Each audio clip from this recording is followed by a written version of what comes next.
Esta semana, João Miguel Tavares sente-se filosófico para divagar sobre como é fina a linha que separa os banqueiros pançudos que mandam no país dos banqueiros famélicos que precisam desesperadamente do Estado. Pedro Mexia confessa-se magno, como um certo Carlos, e Ricardo Araújo Pereira declara-se a caminho da inexistência, como Portugal. Está reunido o Governo Sombra.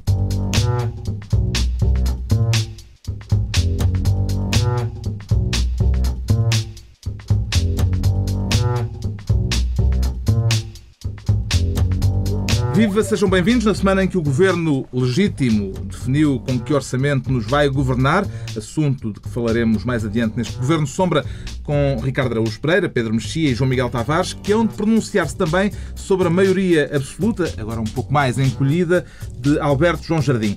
Antes, o Ricardo Araújo Pereira quer a pasta de Ministro da Ex-Educação. É de falta de educação que quer falar-nos ou a ex-educação tem outra razão qualquer, Ricardo? Não, eu queria falar sobre a educação com falta de educação. Queria ser mal criado enquanto falo do que está em cima da mesa para a educação do país. Vamos já começar a falar do orçamento. É um bocadinho, sim, mas como o microfone está aberto, tenho de ser menos mal criado do que gostaria. É só porque uma coisa é cortar as gorduras do Estado, como foi prometido.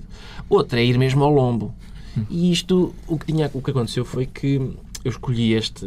Enfim, eu sei que vamos depois falar do orçamento. Isto é uma coisa mais específica, porque a Troika tinha recomendado cortes na área da educação que não chegavam a 200 milhões. O Ministro promete cortar 600, ou seja, o triplo, 3 vezes mais. Sim, o triplo do que a Troika recomenda. E, portanto... Isto, colocar os alunos a estudarem em piores escolas, com menos professores e com menos condições, não sei se é uma excelente ideia. Parece uma boa ideia para o Paris-Dakar, criar dificuldades e obstáculos, menos boa para a educação. Mas, uma vez que o orçamento da Troika é de 196, acho eu, e o do Ministro é de 600... De 196 a menos, era o que a Troika propunha que se reduzisse. Exato. O que se faz quando se tem dois orçamentos é a gente vai falar com o senhor que fez o orçamento mais baixinho. Estou a pensar que isso ainda pode ser possível. Cada um apresenta um orçamento. Não gosto tanto do Ministro, prefiro o da Troika. Portanto, apoiamos a Troika. Exato. Queria só dizer que estes cortes não incluem, ao que parece, os apoios às escolas privadas. Isso é estranho. O facto dos cortes na educação serem já o triplo daqueles que a Troika propunha não quererá dizer, no fundo, que somos bons alunos, Pedro Mexia? Que somos bons alunos. Somos bons alunos a criar maus alunos, atenção. A expressão bons alunos, quando foi dito na altura em que as coisas corriam bem, no tempo de Cavaco Silva, era como Primeiro-Ministro, mas ganhou com o tempo um tom ominoso, posso dizer ominoso. Se faz favor, não absolutamente. Sei, enquanto não há os cortes na educação, porque daqui a 10 anos já ninguém percebe. Mas eu acho que é que... Já não há dinheiro para dicionários. Eu fui das pessoas que ficou contente com a escolha de Nuno Crato para Ministro da Educação, mas ele pode-se vir a revelar o Obama dos liceus, porque é uma pessoa que prometia muito. O Obama dos liceus. Uma pessoa que prometia muito, mas depois vai saber o seu balanço final é capaz de ser um bocadinho insignificante. Ainda não fez implodir o Ministério da Educação como propugnava. Pode-se dizer propugnava. Isso era difícil porque ele está lá dentro, não é? É um bocado, seria uma coisa um pouco islâmica, fazer explodir o edifício estando lá dentro. Entretanto, soube-se que o Procurador-Geral da República vai analisar as queixas de manipulação de dados nos concursos de professores. Que gravidade é que atribui a isto, João Miguel Tavares? Eu acho o Ministério Público é aquela coisa que parece que toda a gente chama em qualquer altura. Para qualquer coisa, chama-se sempre o Ministério Público. Qualquer coisa que aconteça no país, seja alguém, nós vamos falar mais à frente de Cavaco Silva, alguém diz uma coisa desagradável no jornal, no Ministério Público. Aconteceu isto, o Ministério Público. Mas sabes porquê? É porque produz resultados. Exatamente. É aquela coisa, eu às vezes, olha, eu ando há muito tempo agora sem dormir e estou a pensar, aliás, à noite começar a chamar o Ministério Público cada vez que o meu filho pede água e eu tenho que me levantar às 3 da manhã. Oh, Ministério Público! Podias lá. E isto, evidentemente, é mais uma daquelas coisas que não vai dar em nada e mais vale, em vez de chamar o Ministério Público, realmente cortar a sério nas despesas da educação e da gordura, porque o problema dos rapazes da Troika, para voltar ao tema, porque é isso que nos afasta um bocadinho, é que o pessoal da Troika pensava que nós, apesar de tudo, os nossos números batiam certo. E depois, quando se chega àquela parte da execução orçamental, basicamente percebe-se que está tudo muito para trás, há contas que ficaram por pagar, faturas que ainda vão. E, portanto, estes 600 milhões... Santa Maria tinha 7 milhões de euros de faturas Ora, lá escondidas. Está. Portanto, estes 600 milhões, se calhar, é para chegar aos 200. Atenção, o hospital desmentiu isso. Eu acho é que se nós vamos ou das duas, ou apuram tudo, ou então, se é por desconfiar que ainda há muitos buracos, porquê 600 milhões? Porque não 900, vá. Mas todo o orçamento, que a gente há de falar mais à frente, todo ele é feito alegadamente, com uma certa folga, porque já se sabe o que nos vai acontecer. Tem uma certa. Tem-se visto nos transportes, não é? Isto não é muito... Uma vez, eu não acho mal nós fazermos melhor do que... Ou tentar fazer mais que a troca nos pede. É aquela coisa de... Portugal não tem a menor vocação para ser senhorio, não é? Tem a vocação para ser capataz. Nós precisamos de alguém que nos diga o que fazer e depois nós chegamos lá e implementamos. Pensar pela nossa cabeça é um bocado difícil. Mas se for para estar a dar chicotadas no lombo do povo... Mas o capataz... isso está bem. Pois. É para isso.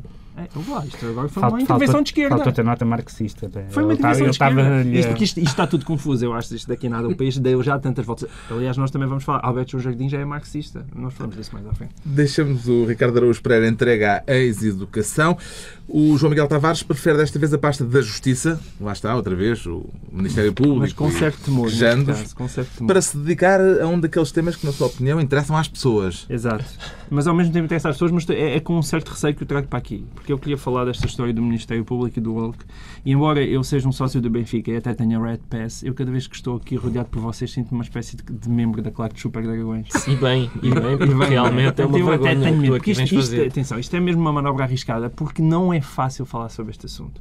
O Hulk, que foi indiciado pelo Ministério Público. Aliás, um jornal tinha o título que era o Ministério Público quer ver o Hulk preso. E eu pensava que estava a ler um livro da Marvel, porque nos livros da banda desenhada é que eles querem ver o Hulk preso e andam sempre a tentar, a apanhá-lo. Mas nesse Hulk é verde. Esse Hulk é verde. Este não. E o que é que se passa? Ou seja, porque é que isto é uma questão sensível? É porque, evidentemente, quando nós dizemos é justo que pessoas que foram pontapeadas e andaram a levar socos não possam recorrer aos tribunais e queixarem-se, e as pessoas que os andaram a pontapear e esmurrar não devem ser condenadas e tudo isso. Dito assim, é evidente que sim. É por isso que isto é um assunto sensível. É evidente que as pessoas foram agredidas e tal. Tudo bem. Agora, qual é que é o problema? O problema é que existe aquela coisa chamada bom senso que às vezes não abunda. E que, quando se coloca... quando se junta a isto a lentidão... Há a lei do bom senso. O que é o bom senso? Pois, eu sei, é por isso. É isso exatamente que eu não queria estar aqui a discutir contigo. É que exatamente a lei não tem o bom senso. E o problema da justiça em Portugal é que não existe uma ausência de bom senso. Como conceito jurídico, o bom senso e onde é que está o bom senso? Exato. E é porque, como o bom senso não existe como conceito jurídico, quer dizer que ele não existe na justiça portuguesa. O que é que se passa num caso como este? Em termos práticos. Em termos práticos, aquilo que se passa é que, da última vez, por acaso o Benfica até conseguiu ir ao Porto e jogaram à bola e empataram e no final não se zangou toda a gente e não houve agressões. Eu até vim para aqui dizer, ei, fixe! E agora, quando isto acontece 2 anos depois, já quase 2 anos depois dos incidentes do túnel, vem outra vez uma coisa que demorou 1 ano e tal a sarar, as pessoas a ultrapassarem aquilo, porrada para cá, porrada para lá, quantos pontapés e cabeçadas já houve por causa disto? Vê o Ministério Público levantar o dedo e dizer mas aquelas senhoras agora presos, 3 anos de prisão para um, 5 anos de prisão para o outro. Ora, e isto o que é que dá? O que é que já dá? Já deu o Pinto da Costa a vitimizar-se, já deu o Vítor Pereira a declarar nós sabemos que o que ganhámos no ano passado, aliás, o que temos vindo a ganhar causa algum incómodo, temos consciência disso. Portanto, já começa outra vez esta conversa. Imagina os próximos programas de televisão, todos a bater nisto, esta vergonha. E isto, a única coisa que eu digo é, isto não era evitável. Pinto da Costa veio, entretanto, dizer que espera que também investiguem Scolari por causa da agressão a um jogador durante um jogo da Seleção Nacional. Já mas não lembro eu não sou jurista, mas alguém apresentou queixa contra o Scolari? Não sei. Que eu tenha conhecimento, não. Já nem me lembro qual era a equipa adversária de Portugal nesse era um jogo. Eslavo qualquer. Eu lembro-me bem qualquer dos Balcãs. Sim, eu lembro-me bem que... Para mim, eu na altura tive a oportunidade de falar sobre isso. O mais chocante na agressão do Scolari não foi ele ter tentado, ou ter mesmo acertado um soco na cara daquele sérvio. Foi ele ter dito que o fez para defender o Quaresma. Portanto, vem um brasileiro de 60 anos defender um cigano à pancada. Não. Isso nunca, para mim, isso nunca fez sentido. Agora, em relação ao Hulk, eu acho que isto é simples, não é? Quer dizer, a justiça portuguesa leva tempo. Pelos vistos, ele é acusado de um crime que, como é evidente, não dá pena de prisão. Se ele quiser evitar até o julgamento, candidato-se a uma Câmara. Não percebo, também fala-se muito barulho e tal. Isto era muito mais simples do que... Ficou satisfeito com o regresso ao túnel, Pedro Mexia? Eu acho que chegarem aos tribunais casos desportivos e futebolísticos que aconteceram no relevado... um caso desportivo. E não foi no relevado. É o introito. Deixa-me acabar a frase. É o introito, então. Casos futebolísticos que se tenham passado no relevado ou no túnel, a mim não me dá muito gozo que cheguem a tribunal. Eu gostava imenso que chegassem a tribunal e com resultados, coisas que se passaram em quartos de hotéis, em residências privadas, em salas de reuniões, em lupanares. Isso sim, isso gostava imenso que alguns desses casos, que são realmente sérios e que, mancham a verdade desportiva, esses sim. Agora, não me parece propriamente que um caso de pancadaria no futebol deve ir para os tribunais. E aquela categoria jurídica chamada bom senso? Tu também estás mesmo ali. Não, mas curiosamente existe não a categoria bom senso, mas existem categorias. Eu só estava a tentar aclarar. Não. Estava a tentar aclarar. Por favor, não digas isso. Já para os trópicos ou assim. Estás feliz, estás luminoso. Estás queridos. Ominoso. Agora perdi-me também. Categoria bom senso. Não, bom senso é categoria bom senso. Não, mas há cláusulas genéricas, por exemplo, o direito, não sei se ainda isto está em curso, mas quando eu estudei, havia cláusulas como em que se apelava para o juízo do bom pai de família, por exemplo, cláusulas maravilhosas de rigor e de precisão jurídica. Pronto. O João Miguel Tavares fica esta semana com a pasta da Justiça e leva o pelouro do desporto como brinde. O Pedro Mexia, que também está atento a casos judiciais, como se viu, decidiu criar o Ministério do Arquivamento. No caso, para aplaudir arquivamentos, para aplaudir não para os criticar. Quer dizer, um dos casos é um arquivamento, o outro não é bem um arquivamento. Mas, basicamente, porque os casos é o caso Filha Rebelde. O caso Filha Rebelde e o caso do editorial da Sábado, que criticava o Presidente da República, ou que criticava Cavaco Silva. São dois casos que falámos aqui.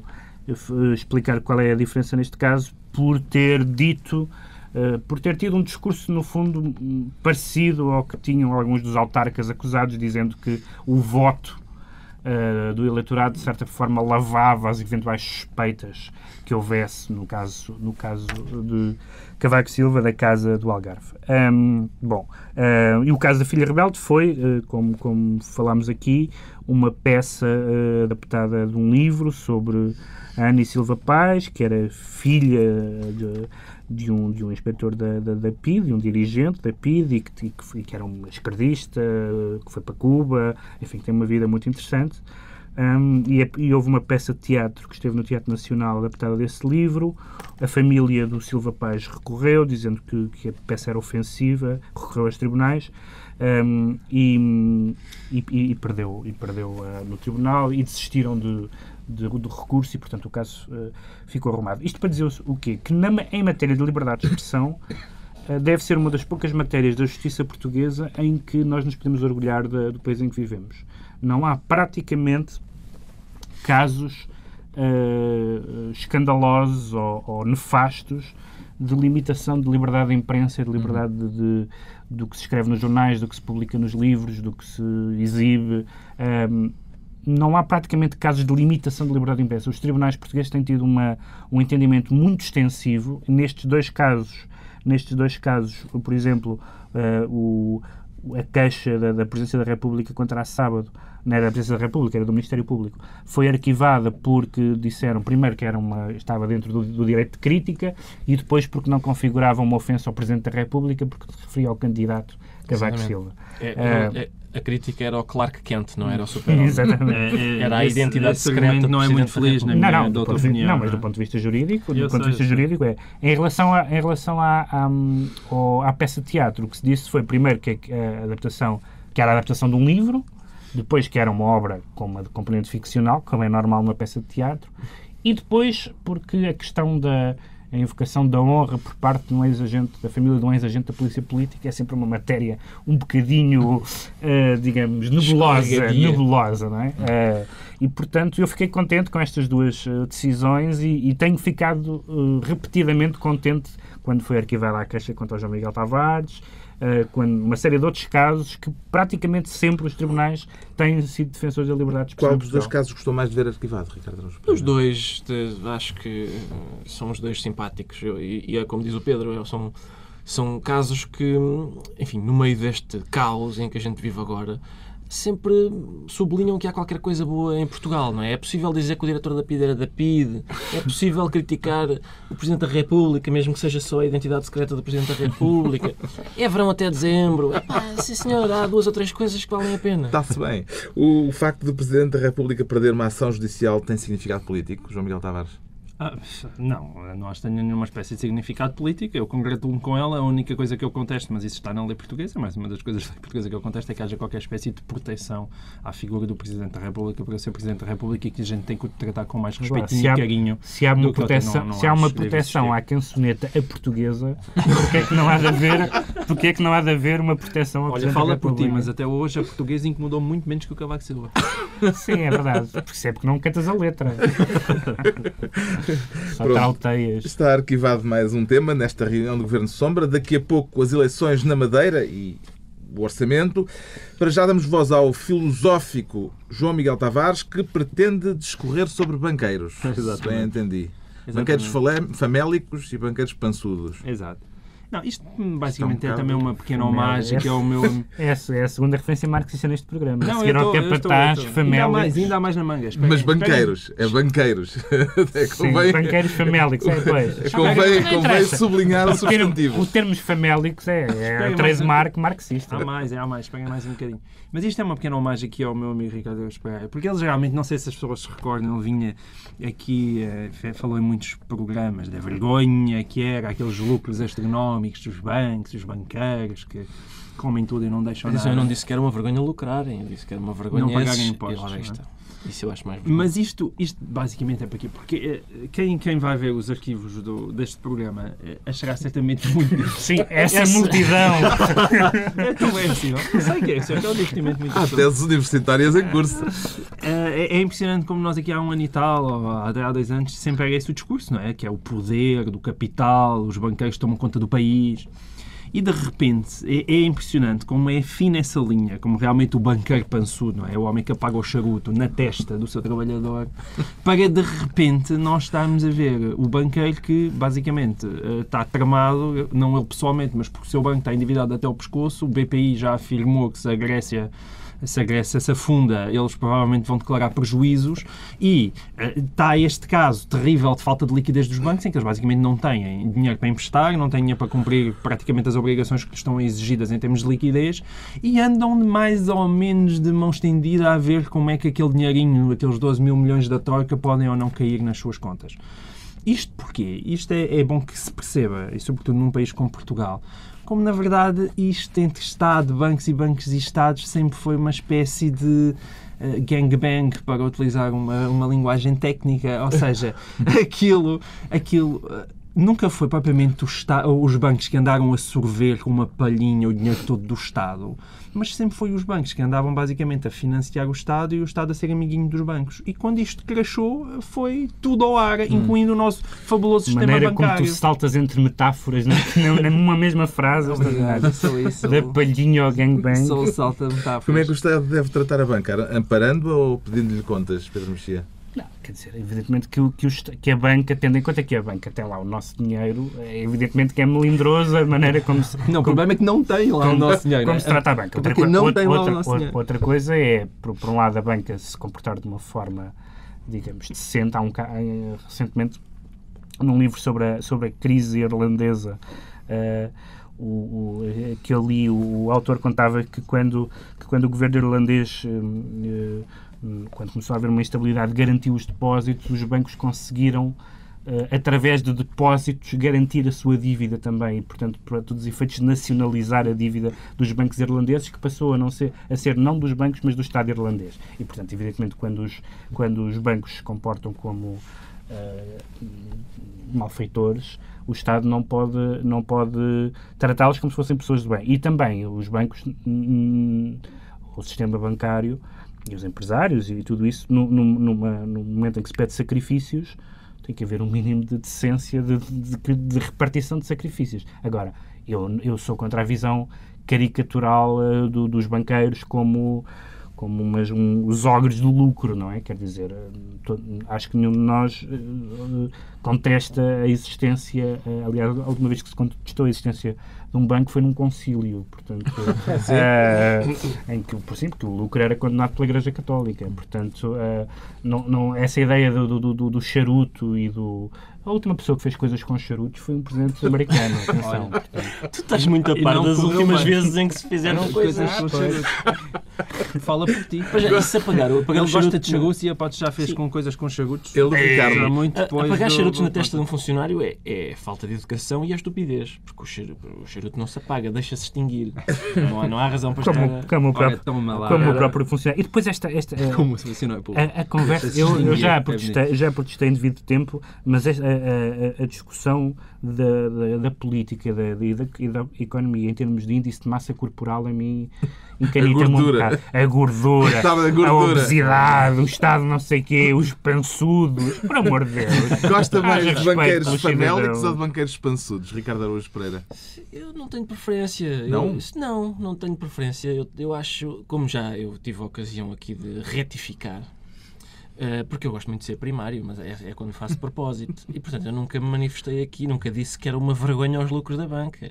O que eu disse foi que era uma vergonha que a banca, com os lucros que tinha, tivesse a benesse de não pagar ou de pagar muito menos impostos do que outros negócios. Neste momento, a crise toca a todos, isso é verdade. E, portanto, toda a gente tem que fazer alguns sacrifícios. Eu vejo a banca a fazer menos sacrifícios do que os outros. E, segundo, custa-me a compreender.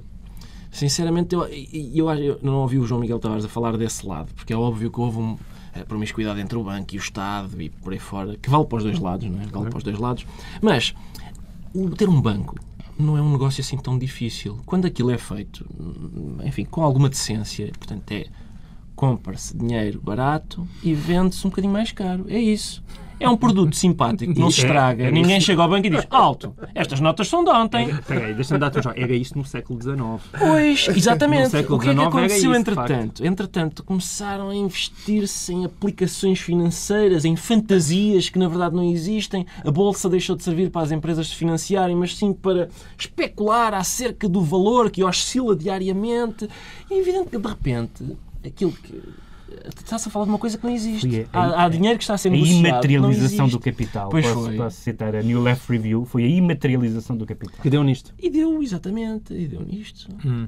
Deixamos o filosófico João Miguel Tavares e a situação a que isto chegou com a imaterialização do capital. Para nos virarmos agora para o Pedro Mexia, que se declara magno. Não me diga que se sente uma alta autoridade, Pedro Mexia. Então não, quer dizer, pelos vistos todos podemos ser. Vamos lá ver. Para onde é que podemos começar? Como dizer isto com elegância? Eu tenho tanta coisa a dizer sobre este caso. Atenção que estamos a falar de um concorrente direto deste programa. Não, mas na rádio do lado. Então vamos mas foi por isso? Ele percebeu. Então vamos começar por aí. Isto não dá, a gente não consegue concorrer com aquele programa extraordinário. Tem que arranjar outro emprego. Então vamos começar por aí. Um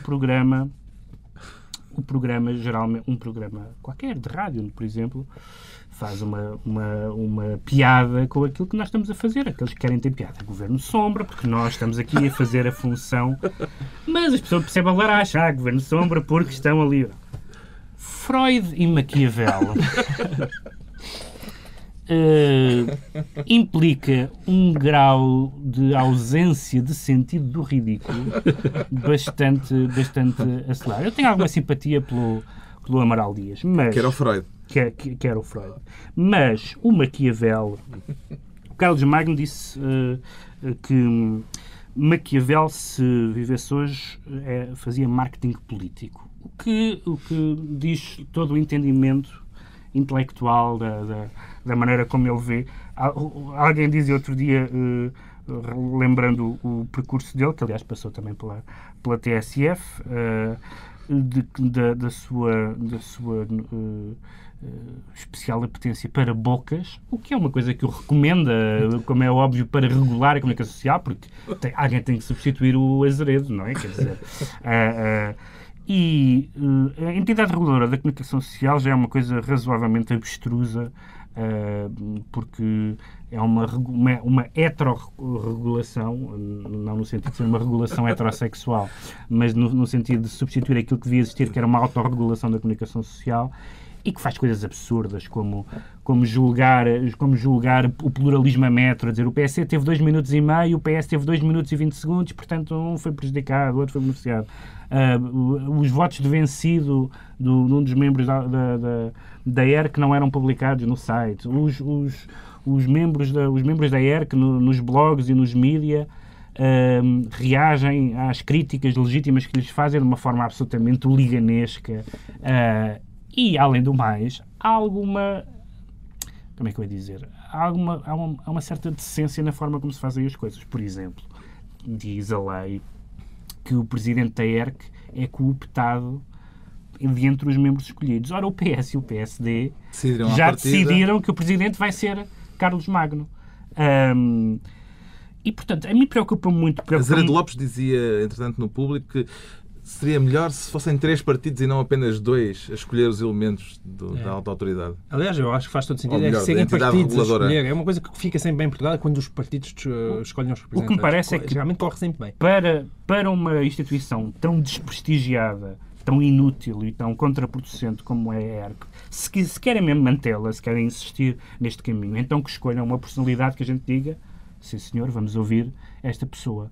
Um especialista em bocas não me parece exatamente a pessoa indicada para julgar sobre o pluralismo e a qualidade da informação produzida em Portugal. A ERC tem sido muito contestada com a mudança dos membros. Não é? Poderá mudar isso de algum modo? Ou o funcionamento, à partida, está nos genes da forma como são escolhidas aquelas pessoas? É uma excelente questão.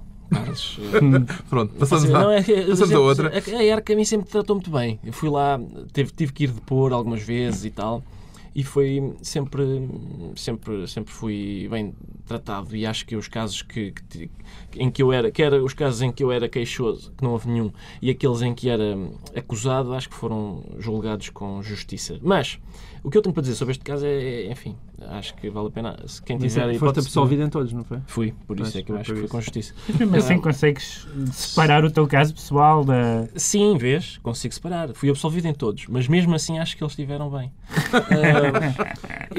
O que eu tenho para dizer sobre este caso, e quem tiver a hipótese de apontar um bloco de notas ou assim, porque realmente acho que vai valer a pena. Reparem, a família Clímaco, uma família que se chama Clímaco, se o meu apelido fosse Clímaco e eu tivesse um filho, eu optava por Zé, que é para ser ao menos um é Zé Clímaco. O Clímaco é esquisito. Zé, põe Zé, ou João. Não, a família Clímaco optou por Eládio. O que é que pode ser ainda mais esdrúxulo do que Clímaco? Só se for Eládio Clímaco. É a família Magno, eu tenho a mesma objeção. Filipe Magno, Jorge Magno, claro, Carlos Magno, estar a pedi-las, para quê? Para quê este trocadilho? Assim como a família, uma senhora... O grande chamou Alexandre ao filho. Pois foi, e viu-se. Assim como espero que uma senhora desta família evite casar com um senhor chamado Cone, para não ficar Magno Cone. E pronto, é a tua contribuição para o estado Mas achas que foi? Dos mídias. Foi superficial? Ou... Não. Foi ao nível da ERC. Bom. Foi ao nível da ERC. Queres que eu diga alguma coisa sobre este assunto? A única coisa que eu tenho a dizer sobre este assunto é, já que se está a extinguir tanta coisa, eu não sei porque é que se para aqui. Mas infelizmente este governo tem parado muito onde não deve. Nós podemos ver isto de uma maneira muito prática. Antes da ERC e depois da ERC, a comunicação social em Portugal melhorou muito com esta fabulosa intervenção destes senhores de alta autoridade. Mas precisamente por isso, alguma coisa, precisamente por isso, já que a instituição não tem prestígio, ao menos nomeiem pessoas que a gente diga, bem, realmente esta pessoa corresponde a um padrão que eu quero ouvir. O padrão, aliás, pelas notícias que têm surgido, o padrão é contar cabeças a saber quem é a favor e contra a privatização da RTP, porque o que é verdade é que aquele imbróglio jurídico que é a ERC tem poderes para vetar uma legislação a dizer, se eles entenderem dizer não se pode privatizar a RTP, parece que os senhores têm poderes para fazerem isso. E, portanto, eles devem ter andado a contar a cabeça e saber. O PSD teve a certeza que 3 eram a favor da privatização da RTP e os outros 2 não. É esta a seriedade com que este tipo de intervenções faz. Quando o PS, por exemplo, nomeia o Arões de Carvalho, podemos gostar mais ou menos, mas é uma pessoa que nós sabemos que se tem dedicado àquela área e que tem escrito e que tem pensado. Agora, apesar de tudo, supõe-se que as pessoas são escolhidas por uma razão qualquer. E quando se é presidente de uma instituição de regulação, por amor de Deus. Já sabemos, portanto, porque é que o Pedro Mexia se considera magno esta semana. Quanto ao Ricardo Araújo Pereira, para contrariar a onda de pessimismo que tem assolado o país, declara-se à beira da inexistência. Sim. Isso é uma ameaça ou uma promessa, Ricardo Araújo Pereira? Não, é justamente, precisamente foi isso que disse, Carlos. Precisamente para contrariar a onda de pessimismo, associo-me à visão otimista de António Barreto, que disse que Portugal podia acabar como país. E eu acho que isso é a mensagem de que nós precisávamos para avançar. Porque eu sempre ouvi aquela, tu estás a trabalhar muito bem, tu ainda vais acabar como diretor. E, portanto, Portugal pode acabar como país. Ainda podemos vir a ser um país... Acho que é essa a ideia que está por trás. Primeiro vamos chegar a um país e depois acabamos. É isso? Não. É como ainda vai acabar como país. Tu ainda vais acabar como presidente do Benfica. Imagina. Um cara de prestígio. Tu vais acabar como presidente. Chegaremos a esse estatuto. Chegaremos a ser um país. Eu sei que houve outras pessoas que leram de outra maneira. Acho que, do ponto de vista hermenêutico, são francamente mais débeis do que eu. Entenderam que a frase significava Portugal enquanto país que é, o que é absurdo, porque não me parece que se possa chamar país, vai acabar. E eu não percebo isso. É difícil prosseguir esse raciocínio. Para ser reconvertido em quê? Em centro de congressos? O que é que pode sair daqui? Eu não vejo o que é que possa. Também lhe parece que Portugal vai acabar como país? Seria uma boa ideia, como disse o Gandhi, não é? Sobre a civilização ocidental. Seria uma boa ideia. Não, quer dizer, vamos lá ver. O discurso apocalíptico. Aquele agora vai pôr isto sério. O discurso apocalíptico é sempre complicado por uma razão. É que depois o mundo não acaba. E então é sempre um bocadinho frustrante. Eu estou longe de ser otimista e também longe de ser patriota no sentido clássico do termo. Mas quer dizer, já cá andamos há alguns séculos. Já tivemos coisas um bocadinho piores, tipo... Mas há aqui outro problema grave. Mas há muito tempo que ninguém nos manda nas finanças, temos que admitir desta maneira. Há aqui outro problema que é... Por oposição aqui à economia, aos negócios estrangeiros, a tudo, fomos praticamente sempre maniatados por potências estrangeiras de uma forma ou de outra. Certo. Por invasores, por libertadores, quer dizer, a nossa história é a história de um país débil, e um país débil... E agora vamos mandado pelos outros. Pronto. Portugal pode experimentar o protectorado. Nós como é isso, é como ser capataz. Nós somos maus como senhoria, mas somos maus como capataz. Nós como protectorado... Mas é triste que um homem como António Barreto, um intelectual prestigiado, um homem que presida fundações, dá uma entrevista, faz um vaticínio e a outra pessoa que vem a público dizer é capaz de ter razão, é Pinto da Costa. Não se faz. É um homem que perdeu tempo a estudar e depois quem concorda com ele é um dirigente esportivo. Pronto, Portugal pode estar à beira da existência, como diz o Ricardo Araújo Pereira, ou à beira de se tornar um país. Mas Alberto João Jardim continua a ganhar eleições na Madeira, com maioria absoluta, o que prova que ainda nem tudo deixou de ser o que era. Que ilações é que tirou dos resultados das eleições regionais, Pedro Mexia? Num dos textos que saiu sobre as eleições da Madeira, um politólogo, e eu raramente cito politólogos, mas neste caso vale a pena, porque a história é muito boa, o Carlos Jalali contava uma história que se passou com um candidato à presidência dos Estados Unidos, o Adlai Stevenson, que numa vez, num comício, um eleitor o abordou e disse: "Senhor Governador, o eleitorado consciente está consigo." E ele disse: "Sim, mas eu preciso de uma maioria." E, no fundo, acabou... Eu devo dizer que, apesar de tudo, o resultado é positivo, porque o Alberto João Jardim ficou mais de 50%. Ficou a 2 deputados da maioria absoluta. Perder a maioria absoluta. E, portanto, a tendência é positiva. Mas é claro que os eleitores da Madeira, na sua maioria, preferiu defender os interesses da Madeira contra os interesses do todo nacional. É a opinião deles. Gostou de ver Jardim abaixo dos 50% pela primeira vez? Mas o que eu mais gostei de tudo foi esta frase no discurso dele. Face a este capitalismo selvagem, impõe-se o intervencionismo disciplinador do Estado nos meios financeiros.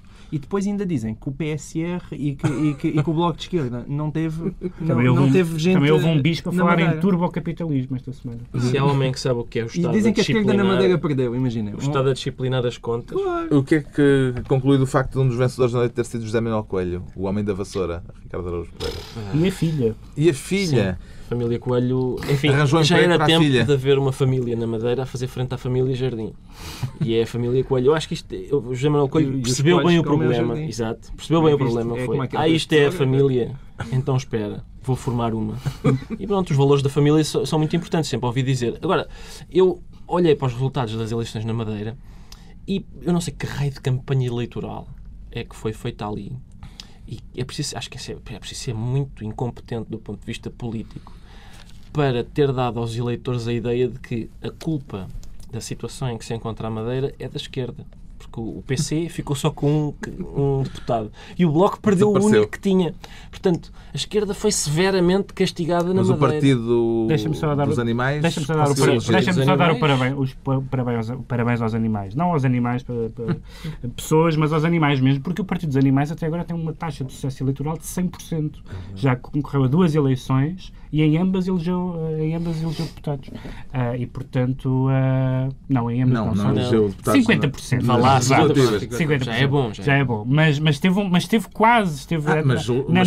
Mas chegou ao patamar do subsídio. Na noite eleitoral chegou a estar projetado que eles elegeram. E, portanto, eu acho que as pessoas estão a discutir os bancos e os cortes. E é bom que alguém pense nos animais.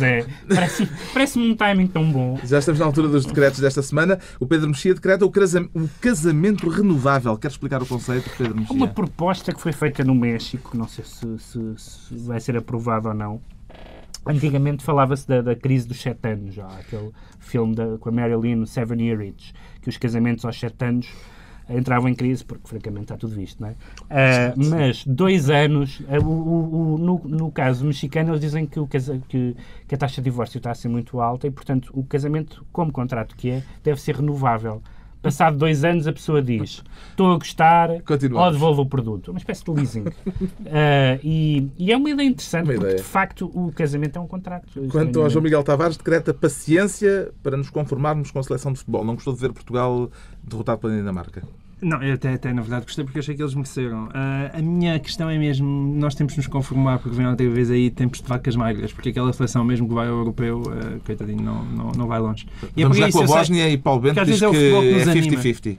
Pois, e faz bem. Aquilo é porque às vezes é o futebol que nos anima e é só para ter um bocadinho de atenção porque não, o futebol não nos vai animar. Finalmente o Ricardo Araújo Pereira decreta pulseiras bunga-bunga. Pulseiras bunga-bunga. Isto pode nos animar?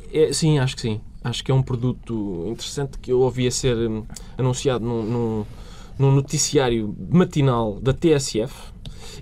Anunciado? Talvez não seja não foi anunciado. Noticiado. Noticiado, é isso. Olha aí. O Carlos Magno está a ouvir.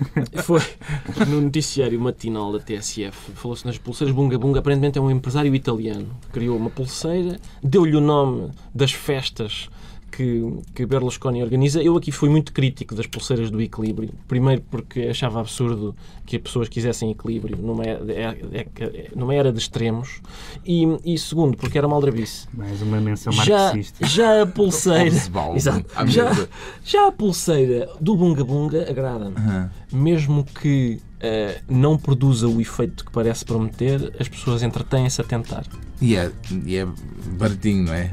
O entretenimento. Deixa-me só aproveitar para terminarmos com a nota... Esta sim dá flexibilidade. Terminamos com uma nota positiva, porque nós estamos a duvidar se vamos existir como país em Itália. Berlusconi vai apresentar a sua 51ª moção de confiança. 51ª vem no jornal. Em 3 anos. É um homem com muitas inseguranças. Portanto, confiam em mim. E agora? Sim, mas e agora? Está concluída mais uma reunião da Troika que pode, mas não manda. 2 a 8 dias, à mesma hora, novo Governo Sombra, Pedro Mexia, João Miguel Tavares e Ricardo Araújo Pereira.